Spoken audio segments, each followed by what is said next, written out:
கிறிஸ்துவுக்குள் மிகவும் பிரியமானவர்களே, இயேசு கிறிஸ்துவின் நாமத்தில் உங்கள் யாவரையும் அன்போடு கூட நான் வாழ்த்துகிறேன். இந்த நாளிலும் தேவன் நம்மோடு கூட ஒரு சத்தியத்தின் மூலம் இடைப்பட விரும்புகிறார். அந்த சத்தியத்தை நாம் அறிந்து கொள்வது நிமித்தம் இன்றைக்கு உங்களிலே அநேகருடைய வாழ்க்கை இன்றைக்கு விடுவிக்கப்படுகிறதை நீங்கள் அறிந்து கொள்வீர்கள், உணர்ந்து கொள்வீர்கள். அதன் நிமித்தம் ஆசீர்வாதங்களை நீங்கள் சுதந்திரித்துக் கொள்வீர்கள்.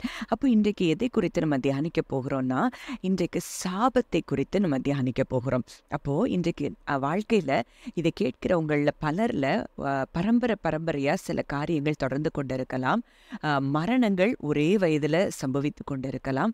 இல்ல வியாதிகள் பரம்பரையாய் தொடர்ந்து வருகிற வியாதிகள் இருக்கலாம். இல்ல ஏதோ ஒரு குறைவுகள் அப்படி தொடர்ந்து கொண்டிருக்கிறத நீங்க பார்க்கலாம். அப்போ இந்த சாபம் எங்களை விட்டு நீங்காதா, இந்த சாபத்திற்குல இருந்து எங்களுக்கு விடுதலை கிடையாதா அப்படின்னு சொல்லி நீங்க நினைக்கலாம். நம்ம கிறிஸ்துவை அறிந்தவர்கள் தான்.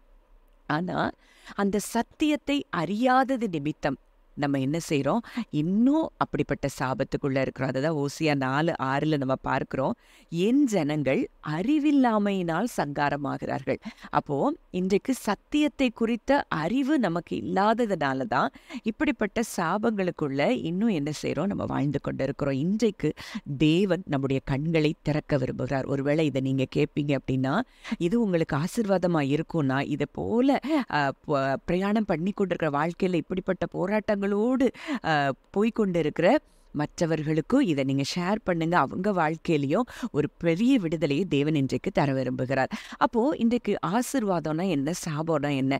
அப்போது நம்ம பார்க்கும்போது உபாகமம் 30:19 ஆண்டவர் சொல்கிறாரு, நான் ஜீவனையும் மரணத்தையும் ஆசீர்வாதத்தையும் சாபத்தையும் உனக்கு முன் வைத்தேன் என்று உங்கள் மேல் வானத்தையும் பூமியும் என்று சாட்சி வைக்கிறேன். ஆகையால் நீயும் உன் சந்ததியும் பிழைக்கும்படிக்கு நீ ஜீவனை தெரிந்து கொண்டு கர்த்தர் உன் பிதாக்களாகிய ஆபிரகாமுக்கும் ஈசாக்குக்கும் யாக்கோபுக்கும் கொடுப்பேன் என்று அவர்களுக்கு ஆணையிட்டு கொடுத்த தேசத்திலே குடியிருக்கும்படிக்கு உன் தேவனாகிய கர்த்தரில் அன்பு கூர்ந்து அவர் சத்தத்திற்கு செவி கொடுத்து அவரை பற்றி கொள்வாயாக. அவரே உனக்கு ஜீவனும் தீர்க்காயுசும் ஆனவர். அப்போ இங்க ஆசீர்வாதம் சாபம் ரெண்டும் நமக்கு முன்னாடி இருக்குது. நம்ம எதை தெரிந்து கொள்ளுகிறோம், அதுல தான் நம்ம ஆசீர்வாதத்தை நம்ம சுதந்திரித்து கொள்ள முடியும். அப்போ சாபம்னா என்ன அப்படிங்கிறத நம்ம குறித்து பார்த்தோம்.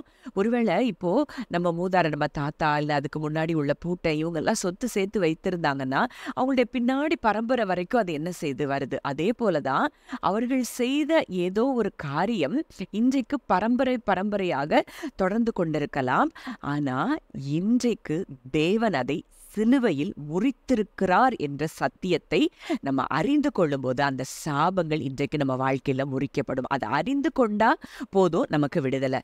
அப்போ கலாத்தியர் 3:13-14 நம்ம பார்க்கிறோம், மரத்திலே தூக்கப்பட்ட எவனும் சபிக்கப்பட்டவன் என்று எழுதியிருக்கிறபடி கிறிஸ்து நமக்காக சாபமாகி நியாயப்பிரமாணத்தின் சாபத்திற்கு நீங்களாக்கி நம்மை மீட்டு கொண்டார். இதுதான் விலையேற பெற்ற சத்தியம். இன்றைக்கு அவரே சாபமாயிட்டாரு.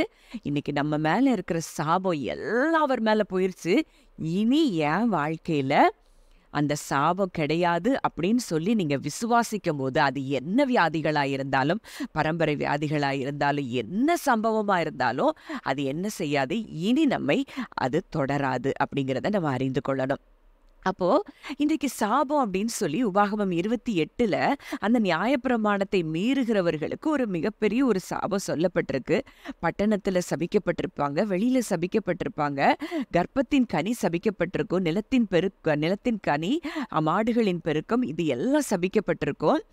அப்போ இவங்க கையிட்டு செய்கிற வேலைகள் சபிக்கப்பட்டிருக்கும். அங்க இன்னும் முக்கியமான காரியம் காய்ச்சல், உஷ்ணம், எரிபந்தமான வறட்சி, கருக்காய், விஷப்பணி, அங்க மூலவியாதி, இது எல்லாமே என்னது, சாபங்கிற அந்த லிஸ்ட்ல வருது. காய்ச்சல் கூட சாபத்துல வருது. ஆனா இன்னைக்கு அப்ப நம்ம யோசிக்கலாம், நான் என்ன சாபத்திலேயா இருக்கிறேன், ஆனா எனக்கு ஏன் காய்ச்சல் வருது, எனக்கு ஏன் கொள்ளை நோய் நமக்கு வருது அப்படின்னா, நமக்கு என்ன இல்லை, சரியான அறிவு இல்லை தேவனை குறித்து.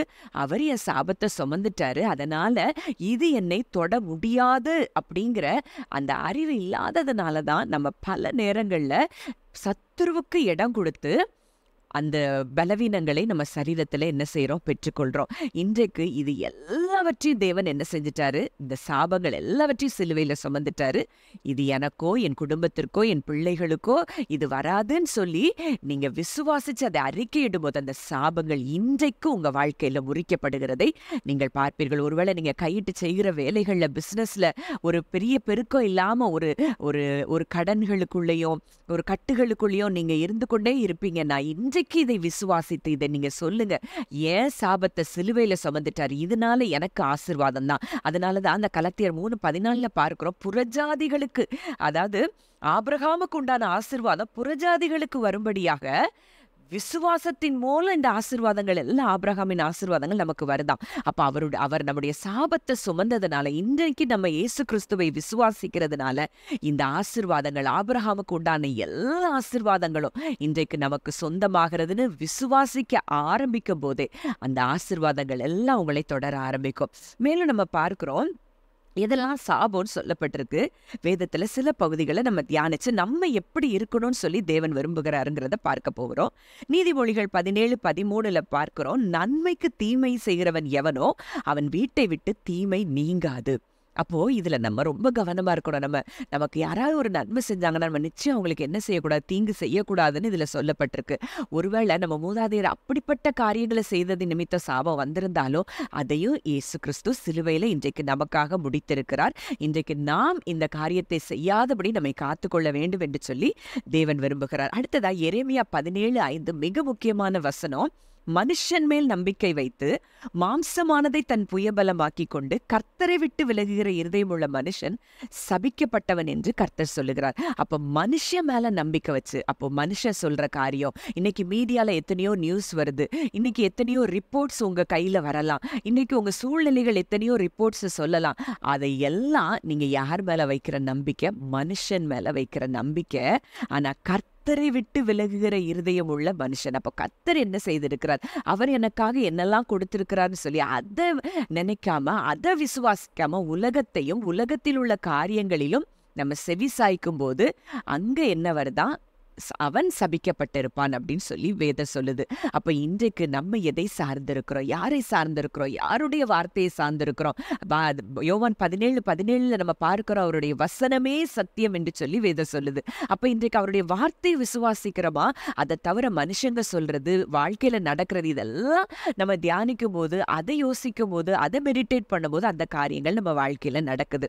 அதனாலதான் யாக்கோபுல பார்க்கிறோம், யாக்கோபு 3:8-9-10 நாவை அடக்க ஒரு மனுஷனாலும் கூடாது, அது பொல்லாங்கானதும் சாவுக்கு ஏதுவான விஷம் நிறைந்ததுமாய் இருக்கிறது.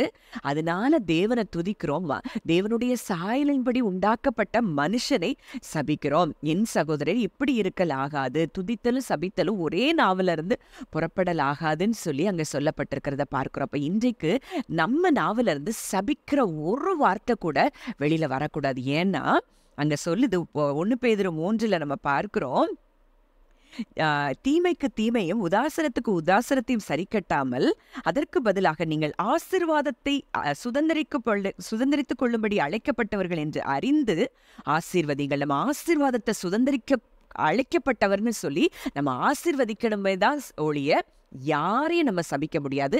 நம்ம மேல எந்த சாபமும் பலிக்காது. ஏன்னா நம்ம ஆசீர்வதிப்பதுதான் தேவனுக்கு பெரிய. காரணம் இல்லாமல் இட்ட சாபம் ஒரு நாளும் தங்காது. ஒருவேளை அப்படி உங்களுக்கு பயம் இருந்தாலும் நீங்க அதை குறித்து பயப்பட தேவையில்லை. நீங்க எல்லாரும் தேவனுடைய பிள்ளைகளா இருக்கிறபடினால உங்களை ஒரு சாபமும் தொட முடியாது. அதனாலதான் இயேசு கூட சொல்லுகிறார் மத்தேயு 5:44 உங்களை சபிக்கிறவர்களை ஆசீர்வதியுங்கள். ஏன்னா நமக்கு அந்த ஆசீர்வாதம் என்றென்றைக்கும் இருக்கும். நம்மளை சபிச்சிட்டாங்களா, பரவாயில்ல, ஆசீர்வதிங்க. அப்போ இன்றைக்கு நம்ம வாழ்க்கையில ஆசீர்வாதத்தை சுதந்திரித்துக் கொள்ள நாம் அழைக்கப்பட்டிருக்கிறோம். ஆசீர்வாதத்தை தெரிந்து கொள்ள நம்ம அழைக்கப்பட்டிருக்கிறோம். அப்போ இன்றைக்கு நம்ம செய்ய வேண்டியது ஒரே ஒரு காரியம், மற்றவர்களை எவ்வளவு தூரம் முடியுமோ நம்மளை ஆசீர்வதிக்கணும். நம்ம சாபத்தை இயேசு சிலுவையில் முடித்து விட்டார், முறியடித்து விட்டார் அப்படிங்கிறத உணர்ந்து கொண்டோம் அப்படின்னா இன்றைக்கு எல்லா சாபங்களிலிருந்தும் நீங்கி குறைவுகள் இல்லாத ஒரு வாழ்க்கை, நிறைவான ஒரு வாழ்க்கையை தேவன் நமக்கு தந்திருக்கிறான்னு விசுவாசிக்கும் போது இந்த நாள்ல இருந்து அப்படிப்பட்ட ஆசீர்வாதங்களை நீங்க சுதந்திரித்துக் கொள்வீங்க. ஜெபிக்கலாம். நல்ல தகப்பனை, நன்றியோடு துதிக்கிறோம், ஸ்தோத்திரிக்கிறோம் அப்பா. இந்த நாளிலும் அப்பா, இதை கேட்கிற என் ஜனங்கள் ஒவ்வொருவருடைய சாபங்களையும் நீ சிலுவை சிலுவையில் சுமந்து விட்டீர் அப்பா. எல்லாருடைய சாபங்களையும் இன்றைக்கு நீர் முறித்து போட்டதற்காக ஆசீர்வாதங்கள் மேல ஆசீர்வாதம், ஆபிரகாமின் ஆசீர்வாதங்கள் இதை கேட்கிற ஒவ்வொருவருடைய வாழ்க்கையிலும் வந்து பலிக்கிறதற்காக நன்றி செலுத்துகிறோம். இயேசுவின் மூலம் கேட்கிறோம் ஜீவனுள்ள நல்ல பிதாவே, ஆமென்.